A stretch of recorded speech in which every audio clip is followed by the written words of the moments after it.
નમસ્કાર, આપ જોઈ રહ્યા છો જનસાક્ષી ન્યૂઝ। નજર કરી આજના મુખ્ય સમાચારો પર।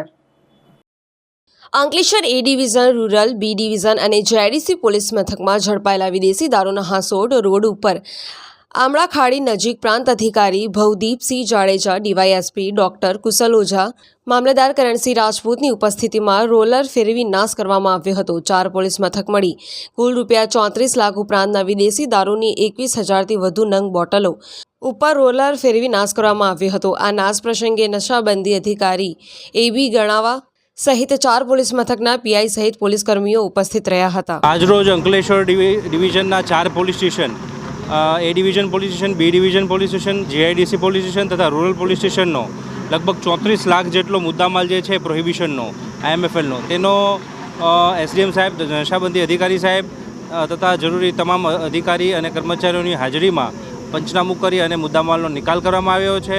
આ જે છે એ મુદ્દામાલ જે છે એ સમયાંતરે મુદ્દામાલના નિકાલના ભાગરૂપે કરવામાં આવે છે અને લગભગ આ 4 પોલીસ સ્ટેશનના મળીને કુલ 126 જેટલા ગુનાઓનો આ પ્રોહિબિશનનો ગેરકાનૂની મુદ્દામાલ છે તેનો નિકાલ કરવામાં આવ્યો છે આજરોજ। પિન્ટુ મોદી, જનસાક્ષી ન્યૂઝ, અંકલેશ્વર।